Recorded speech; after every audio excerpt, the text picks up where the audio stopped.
ભાગવતની અંદર અનેક જગ્યાએ એવું કહેવામાં આવે છે કે ધૌતાત્મા, જે વિશુદ્ધ થયેલું જેનું અંતઃકરણ છે, એ જ તે ભક્તિને સ્થિર કરી શકે છે.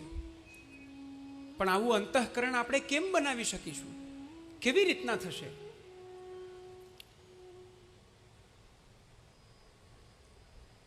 શ્રી યમુનાજીની કૃપા થાય તો એ અંતઃકરણમાં રહેલા સર્વ દોષોનો પરિહાર થાય છે. સમસ્ત દુરિતક્ષય નરાણામ ક્ષીણ પાપાનામ કૃષ્ણે ભક્તિ પ્રજાયતે. પ્રભુમાં ભક્તિ ક્યારે થાય? જ્યારે જીવોના પાપ ક્ષીણ થાય.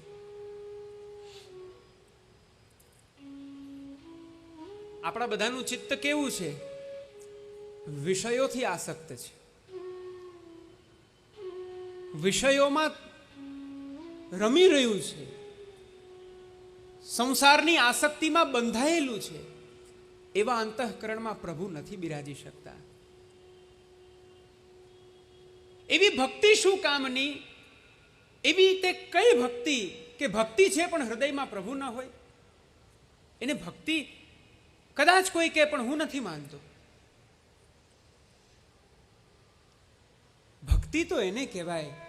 ભક્તિ ત્યારે જ ફલિત થાય કે એ ભક્તિના ફલ સ્વરૂપે પરબ્રહ્મ પૂર્ણ પુરુષોત્તમ પ્રભુ એ જીવના અંતઃકરણમાં પધારે, જીવના હૃદયમાં પધારે. એક બહુ સામાન્ય ઉદાહરણ આપ સૌને આપું. શ્રી મહાપ્રભુજી આજ્ઞા કરે છે, વિષયાક્રાંત દેહાનામ નાવેશ સર્વદા હરે. વિષયાક્રાંત જે જીવ છે એના અંતઃકરણમાં શ્રી હરિ કે એમનો આવેશ એ પ્રવેશ નથી કરતો. એક સામાન્ય ઉદાહરણ આપું. તમે ક્યાંય જાઓ અને ક્યાંય ગયા હો, બહુ વારથી ક્યાંય ઊભા છો અને ક્યાંય બેસવું છે, પણ જ્યાં બેસવા જાઓ અને જુઓ તો જે સ્થળ છે એ સ્થળ બહુ મેલું છે, બહુ મલિન છે, તો ત્યાં બેસશો? અરે હા કે ના તો કહું. છેલ્લે તો પછી કે તમારી પાસે કંઈ એવું વસ્ત્રાદિ હશે તો એનાથી તમે આમ એને સ્વચ્છ કરી અને પછી ત્યાં બેસશો. કેમ? આ મેલું છે. અરે એમાં બેસીએ તો અમારા વસ્ત્ર બગડી જાય. તો આપણું આ હૃદય શું છે? આપ સૌનું, આપણા બધાનું આ હૃદય શું છે? ખાલી એનું કાર્ય ખાલી ધબકવાનું નથી. એનું કાર્ય ખાલી આખા શરીરમાં રક્ત પરિભ્રમણનું સંચાલન કરવું એટલું જ નથી. આપણું હૃદય એ પ્રભુનું બિરાજવાનું સ્થાન છે. અને જે દિવસે આપણે સૌ નામ નિવેદન ગ્રહણ કરીએ છીએ, જે દિવસે આપણું બ્રહ્મ સંબંધ થાય છે, તે જ દિવસથી તે પ્રભુ આપણા હૃદયરૂપી સિંહાસનમાં બિરાજી જાય છે. કોઈ અનુભૂતિ કરી? આમ અનુભૂતિ કરી અહીંયા પ્રભુ બિરાજો છો એવું ક્યારે આમ હાથ રાખીને આમ પ્રભુને પૂછ્યું? બિરાજેલા પ્રભુને, હે પ્રભુ આપ જ્યાં બિરાજી રહ્યા છો, શું આપને ત્યાં સોહાય તો છે ને? આપને ત્યાં પરિશ્રમ તો નથી થતો ને? એવું ક્યારેય પૂછ્યું?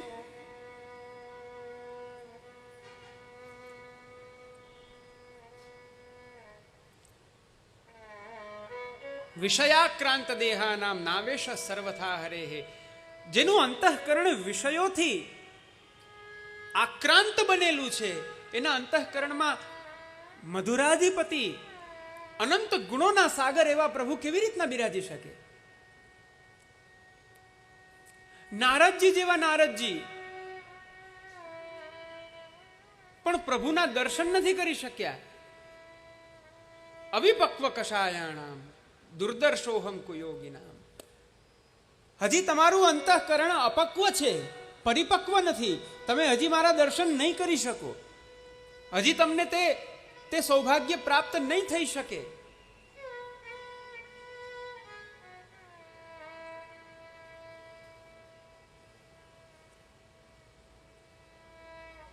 તો વિચાર કરો, આપણા અંતઃકરણનું થોડું ચિંતન કરો. આપણા અંતઃકરણમાં શું શું ચાલી રહ્યું છે? સવારથી સાંજ સુધીમાં 24 કલાક મળે છે આપણને, અને એ 24 કલાકની અંદર કેટલીક ક્ષણ આપણું અંતઃકરણ પ્રભુનું સ્મરણ કરે છે. થોડો વિચાર તો કરો. કદાચિત આવો વિચાર પણ આપ, આવી કલ્પના પણ આપ નહીં કરી શકો. ક્ષણાર્ધનો પણ એક વૈષ્ણવ કેવો હોય, એક વૈષ્ણવનું સ્વરૂપ કેવું હોય, જે એક ક્ષણ માટે પણ પોતાની મતિ એ પ્રભુથી દૂર ના કરી શકે, એને વૈષ્ણવ કહેવાય. શ્રી મહાપ્રભુજી, શ્રી ગુસાઈજીનો સેવક આવો હોય. હવે આમ ગણો તો કેટલા મહિના થયા, કેટલા વર્ષો થયા, પ્રભુનું સ્મરણ નથી આવતું આપણને. આપણી કેમ આવી દશા છે? ભક્તિ માર્ગમાં આવીને પણ આપણી આવી દશા શા માટે છે? બહુ સમજવા જેવો વિષય છે. ભક્તિ માર્ગ, જે આ પુષ્ટિ ભક્તિ માર્ગ, શ્રી મહાપ્રભુજીનો જે આ માર્ગ છે, આ માર્ગનો મૂળ સિદ્ધાંત જ કૃષ્ણ સેવા છે. તમે કૃષ્ણ સેવાના માર્ગમાં પ્રવેશ કરો છો, એ માર્ગમાં આવો છો, અને એ માર્ગમાં આવીને કૃષ્ણ સેવાથી જ દૂર રહો છો, તો જે ફલની અનુભૂતિ, જે તમારી અલૌકિક દશા થવી જોઈએ, એ થાય જ નહીં. હું તમને એમ કહું, મારી વાત મહિલાઓ બહુ જલ્દીથી સમજી જશે. આપ બધા રસોઈ કરો છો તો રોટી બનાવવાની હોય, બરાબર? હવે તમે એને વેલી દીધી, વેલી અને આંચની બાજુમાં રાખીને તમે એવી ભાવના કરો કે હે રોટી તું ફૂલી જજે, હે રોટી તું પાકી જજે, તો એ પાકી જશે? એ પક્વ થઈ જશે? એ ભોજ્ય થશે? ખાવા લાયક થશે? ન થાય. કારણ કે એની પક્વ અવસ્થા ત્યારે જ પ્રાપ્ત થાય જ્યારે એનો સંબંધ અગ્નિ સાથે થાય છે.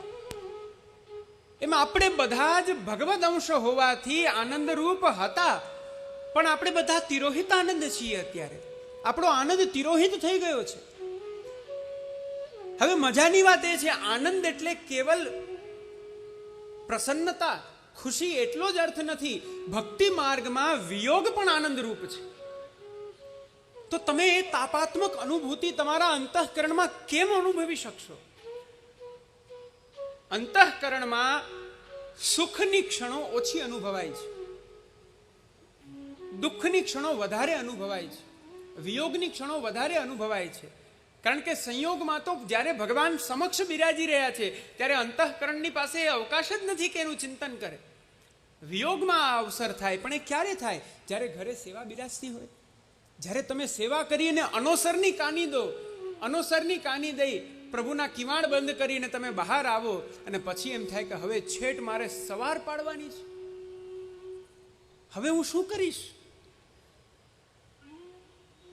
આ ત્યારે થાય જ્યારે ઘરે પ્રભુ બિરાજતા હોય. આ ત્યારે થાય જ્યારે ઘરે પ્રભુ શ્રી મહાપ્રભુજી અને શ્રી ગુસાઈજીની મેંડ અનુસાર બિરાજતા હોય. આપણી બીજી એક સમસ્યા એ છે, આપણે બધા રમતા લાલામાં અટકી ગયા.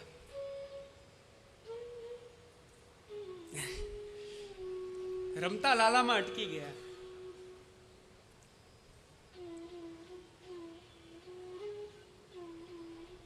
ડરીએ છીએ આપણે, ભાગીએ છીએ આપણે. જે પ્રભુ આપણા માટે પ્રાદુર્ભાવ ગ્રહણ કરી, સમગ્ર લીલા પરિકરને પ્રકટ કરી અને સકલ જીવોને પ્રભુ પોતાનો ભજનાનંદનો દાન કરે છે, સ્વયં શ્રી મહાપ્રભુજી આપણા માટે પ્રકટ થયા, શ્રી ગુસાઈજી પ્રકટ થયા, આ ભક્તિ માર્ગ પ્રકટ કરાવ્યો આપણા માટે, અને આપણે બધાથી દૂર છીએ. એનું કારણ એ છે કે દૂરી તો આપણા અંતઃકરણમાં છે.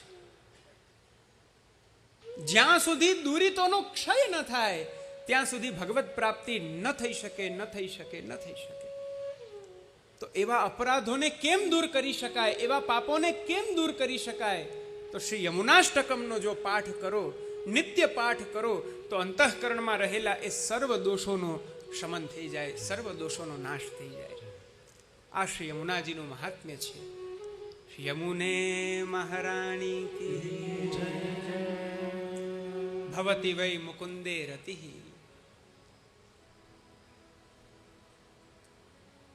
ભગવાન મુકુંદના યુગલ પાદારવિંદમાં અનન્ય પ્રેમાત્મિકા ભક્તિનું દાન શ્રી યમુનાજી કરે છે.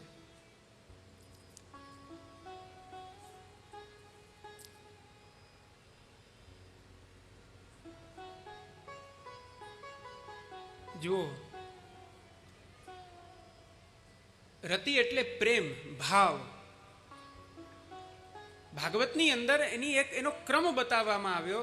શ્રદ્ધા રતિર ભક્તિર અનુક્રમિષ્યતિ. અંતઃકરણમાં રતિ ક્યારે પ્રકટ થાય? જ્યારે સૌથી પહેલા શ્રદ્ધા હોય.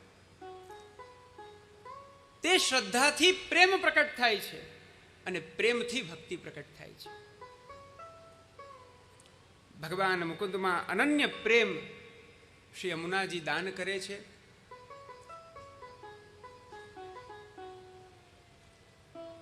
તયા સકલ સિદ્ધય. જીવને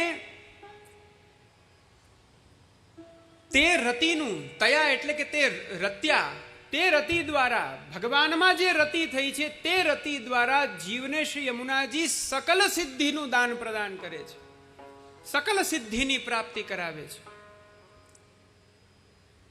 અહીંયા સકલ સિદ્ધિ એટલે ભગવત સેવોપયોગી સિદ્ધિ. તે ભગવત સેવોપયોગી સિદ્ધિનું દાન શ્રી યમુનાજી કરે છે.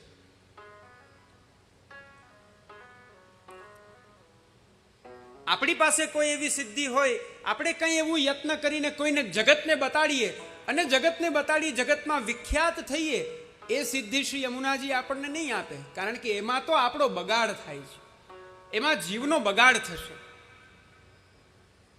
પણ અહીંયા જે સિદ્ધિ છે તે સઘળી સિદ્ધિઓ અલૌકિક છે, ભગવત સેવોપયોગી સિદ્ધિ છે. જેમ પ્રસંગ આવે છે ચાચાજીનો કે રાત્રિના સમયે સામગ્રી લેવા જવી છે, યમુના પાર જવું છે, હવે શું કરવું? નાવિક પણ નથી મળતા. ભગવાન નામ લેતા લેતા શ્રી યમુનાજીની ઉપર ચાલીને ગયા છે. આ છે ભગવત સેવોપયોગી સિદ્ધિ. કેમ બીજાને જગતની એ વસ્તુ નથી બતાડી? એ સિદ્ધિની યથાર્થતા એમાં જ છે કે એ ભગવત સેવામાં એનો વિનિયોગ થાય. મુરરિપુશ્ચ સંતુષ્યતિ. યમુનાષ્ટકના પાઠથી યમુનાજી તો પ્રસન્ન થાય, પણ તેનાથી પણ વિશેષ ભગવાન પ્રસન્ન થાય છે.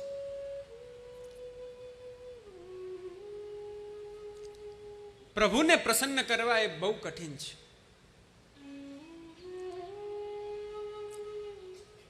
આજે એક બહુ સરસ હમણાં સોશિયલ મીડિયામાં એક એવી રીલ બહાર પડી છે કે જેમાં બધા વ્યક્તિઓ આમ લાઈનમાં ગોઠવાઈ જાય, પછી કોઈ એકદમ એવું વિચિત્ર સ્વરવાળું એવું ગીત હોય. જેને જોયું હશે એમને યાદ આવી જશે. વિચિત્ર સ્વરવાળું કોઈ એવું ગીત હોય અને એને કોઈ એક વ્યક્તિ ગાય અને બધાએ મૌન રહેવાનું, હસવાનું નહીં. ગમે તેટલો યત્ન કરો, એ ગમે તેવું નહીં, હસવાનું નહીં એટલે હસવાનું નહીં. જેને હસી લો તો પછી આઉટ. એકનો વારો આવી જાય, બીજાનો વારો, ત્રીજાનો વારો, એમ કરતા કરતા બધા કરે ને પછી એક સમય આવે એટલે બધા હસી પડે. હા, આપણી પ્રસન્નતા છે. વ્યક્તિને હસાવો સહેલો છે, વ્યક્તિને પ્રસન્ન કરવો સહેલો છે. પ્રભુ એમ હસતા નથી. એવી રીતના પ્રભુ હસી નથી શકતા. હા, તમારો એ તાપ હોય, તમારી તે આરતી હોય, અને એ આરતીથી જો તમે પ્રભુને વિજ્ઞપ્તિ કરો તો પ્રભુ હસે છે. પેલો પ્રસંગ આવે છે ને કે 8 વખત આરસી બતાડી, પ્રભુને શૃંગાર કરી 8 વખત આરસી બતાડી. પ્રભુના શૃંગાર કર્યા, શૃંગાર કરીને આરસી બતાવી, અને સાસુએ કહ્યું હતું કે આરસી બતાવો ત્યારે આરસીમાં પ્રભુના મુખારવિંદના દર્શન કરવા. જો એમાં પ્રભુ હસે તો જ માનવું પ્રભુને શૃંગાર રૂચ્યા છે. પહેલી વાર હસ્યા નહીં, બીજી વાર હસ્યા નહીં, 8 વખત શૃંગાર પુનઃ કરી અને પ્રભુને હસાવ્યા, અને પ્રભુ હસ્યા.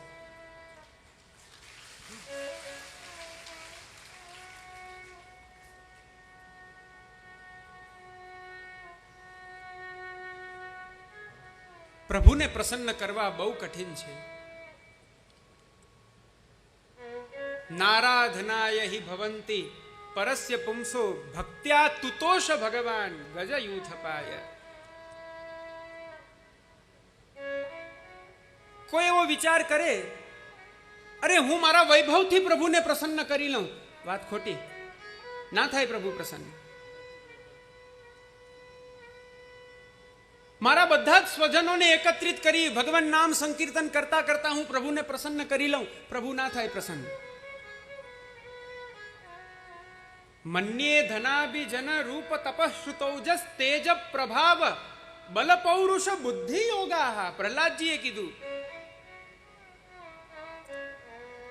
ધનથી પ્રસન્ન નહીં થાય, સ્વજન આદિથી પ્રભુ પ્રસન્ન નહીં થાય, રૂપથી પ્રભુ પ્રસન્ન ન થાય, તપથી પ્રભુ પ્રસન્ન ન થાય, બલથી પ્રભુ પ્રસન્ન ન થાય, તેજથી પ્રભુ પ્રસન્ન ન થાય, પ્રભાવથી પ્રભુ પ્રસન્ન ન થાય.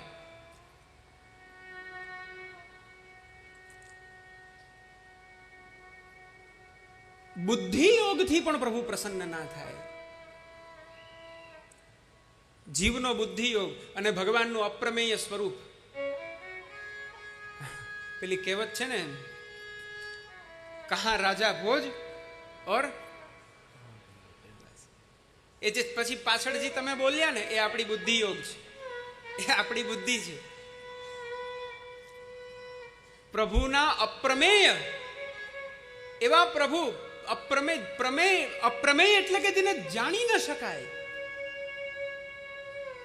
પ્રમા એટલે બુદ્ધિ, જેમાં તમે તમારી આ બુદ્ધિનો પ્રયોગ કરી જ ન શકો, કરો તો પણ પાછી ફરીને આવી જાય, એવું જેમનું સ્વરૂપ છે,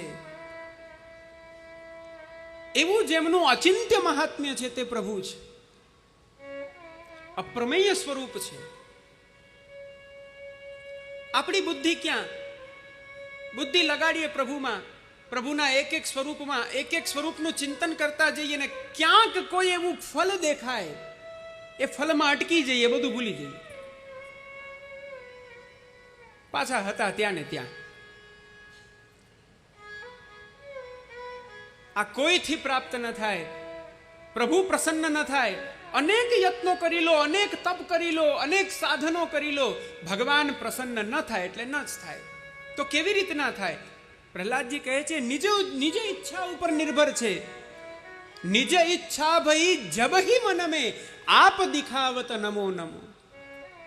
જ્યારે નિજ ઈચ્છા પ્રભુને થાય ત્યારે જ થાય. ભક્ત્યા તુતોષ ભગવાન ગજયુથપા. પેલા એક ગજેન્દ્ર, એક પ્રાણી છે, હાથી છે, પશુ છે, એની ઉપર પ્રસન્ન થઈ ગયા. બોલો,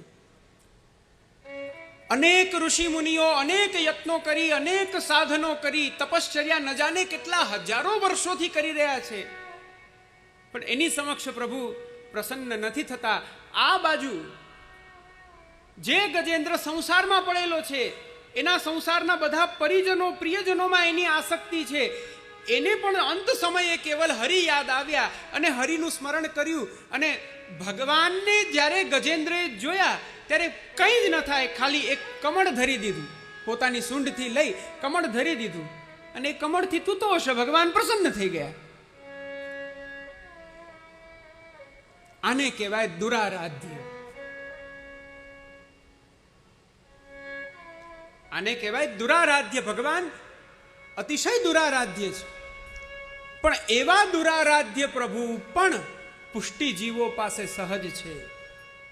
પુષ્ટિજીવોની સામે અતિ સહજ છે, સુલભ છે. કેમ? શ્રી મહાપ્રભુજીની કાનીથી બંધાયા છે. આપ જેનો હાથ મને મારા હાથમાં સોંપશો એ જીવનો હું કદી ત્યાગ નહીં કરું. આપ જે જીવને માથે મને પધરાવી આપશો હું એ જીવના ઉદ્ધારનું સ્વરૂપ બનીને પધારીશ. આપની કાનીથી એ જીવ મને એક મિશ્રીની ટૂંક પણ જો ધરશે તો હું એનું સર્વસ્વ માનીને અરોગીશ.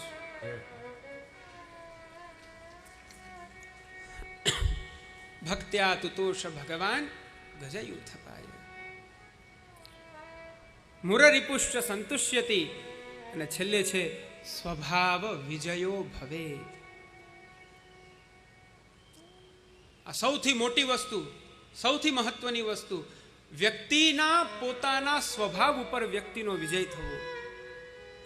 સાહિત્યમાં એવું કહેવાય છે સ્વભાવો મૂર્ધની વર્તતે. સ્વભાવ છે ને એ ક્યાં ચડીને બેસે ખબર છે?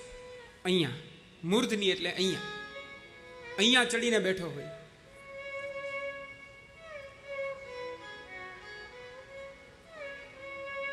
કોઈ એક શબ્દ હજી તો કીધું છે, એક વિચાર કર્યો છે, એટલી વારમાં જ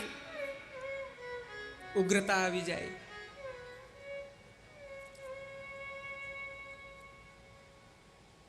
બહુ એક બહુ સહજ અને સહેલું એકદમ સરળ ઉદાહરણ આપું. આપ બધા પુરુષો બધા નિત્ય વ્યવસાયમાં જાઓ છો, આપનો વ્યવસાય કરો છો, સવારથી રાત સુધી એક દિવસમાં તમે જે અનુમાન કરીને જે ધાર્યું હતું એમાંથી એક પણ કામ ન થયું હોય, એ દિવસે આપ સૌ ઘરે જઈ રાત્રિના ભોજન કરવાને માટે આપ સૌ બેઠ્યા હો, થાળી મુકાઈ ગઈ હોય અને પીરસવામાં જો થોડી વાર લાગી જાય તો શું થાય છે? હવે એ હું તમને નહીં પૂછું, એ હું આ બાજુ પૂછું છું. કારણ કે આ એક દૃષ્ટાંતમાં બંનેનો અનુભવ સ્પષ્ટ થઈ જશે. શું કરશો તમે? ખાલી 5 મિનિટનો વિલંબ થાય છે. પાછું તે દિવસે જ એ વસ્તુ અનુભવાય કે આજે આમાં નમક વધારે છે, આજે આમાં ખાંડ વધી ગઈ છે, અરે આ કાચું રહી ગયું છે, આ તો બળી ગયું છે. એ પાછું તે દિવસે જ અનુભવાય. કેમ? આ સ્વભાવ છે. એક વ્યક્તિનો સ્વભાવ જ જ્યારે વિપરીત છે, એવા વિપરીત સ્વભાવ વાળો વ્યક્તિ સામે આવીને બેઠો હોય અને તમે જો એને સહજમાં પૂછી લો કેમ છો, તરત કેમ તમને બીમાર લાગીએ છીએ? કેમ એવું કેમ પૂછ્યું? બીમાર લાગીએ છીએ. આ સ્વભાવ છે. ગઈકાલે કહ્યું હતું ને પ્રાણ ને પ્રકૃતિ, આ પ્રકૃતિ છે એની, એ બદલી ન શકાય.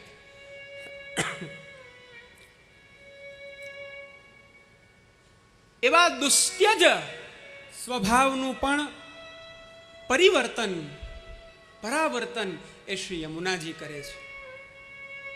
મૂઢ એવો જીવ પણ શ્રી યમુનાજીનો આશ્રય ગ્રહણ કરે, શ્રી યમુનાજીનું શરણ માત્ર ગ્રહણ કરે, એ આશ્રય માત્રથી, શરણ માત્રથી એ મૂઢ થયેલો જીવ ભગવદીયત્વને પ્રાપ્ત કરે છે.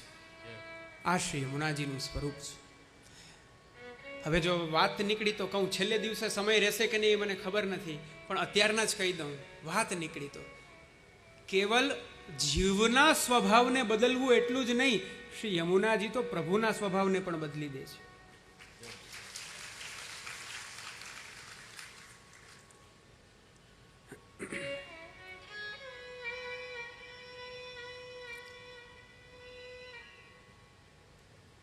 પ્રભુનો સ્વભાવ છે કે બધું કરવું પણ જીવની આગળ ભાવથી બંધાવવું નહીં.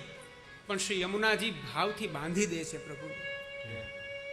એ જે માગે આપી દો, પણ એની સામે ભાવથી બંધાવવાનું નહીં. શ્રી યમુનાજી તો ભાવથી પ્રભુને બાંધનારા છે. કેવી રીતના? શ્રી મહાપ્રભુજીએ સુબોધિનીજીમાં 10મ સ્કંદના પ્રારંભમાં જ જન્મ પ્રકરણ પછીના અધ્યાયમાં આપે બહુ સુંદર એક કારિકા બતાવી. ભગવાન જીવ માટે જ્યારે જીવ પોતાનો, જુઓ, અહીંથી પુષ્ટિ માર્ગ પ્રારંભ થાય છે, અહીંથી પુષ્ટિ ભક્તિનો પ્રારંભ થાય છે. કેવી રીતના? જીવ જ્યારે પોતાનો સ્વભાવ બદલવા સમર્થ નથી થતો ત્યારે ભગવાન કહે છે કોઈ વાંધો નહીં, તું તારો સ્વભાવ ન બદલાવ, હું મારો સ્વભાવ બદલી લઉં છું. આનું નામ પુષ્ટિ, આનું નામ પોષણ, આનું નામ અનુગ્રહ, આનું નામ કૃપા.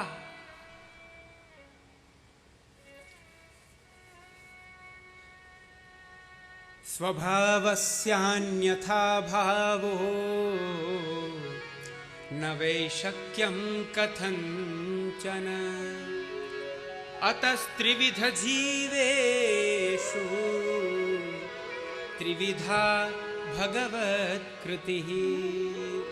ત્રિવિધા ભગવત કૃતિ, ત્રિવિધા ભગવત. સ્વભાવનો અન્યથા ભાવ એ શક્ય જ નથી, અર્થાત સ્વભાવનું પરિવર્તન એ શક્ય જ નથી. તો હવે શું કરવું? ભગવાને વિચાર કર્યો 3 પ્રકારના જીવ છે. પ્રકૃતિના 3 ગુણના આધારે 3 પ્રકારના જીવ છે. તો તે જેવા છે હું તેવો થઈ જાઉં, તેવી લીલાને પ્રકટ કરી દઉં. હવે જુઓ, અહીંયા પણ પ્રભુનું કર્તુમ અકર્તુમ અન્યથા કર્તુમ સામર્થ્ય વિદ્યમાન છે.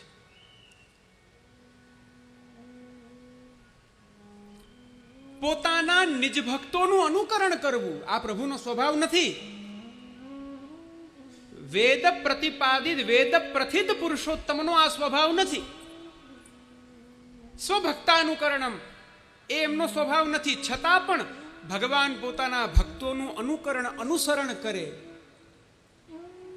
ભક્ત જેમ કેમ પ્રભુ કરે, ભક્તની ઈચ્છા અનુસાર પ્રભુ ચાલે.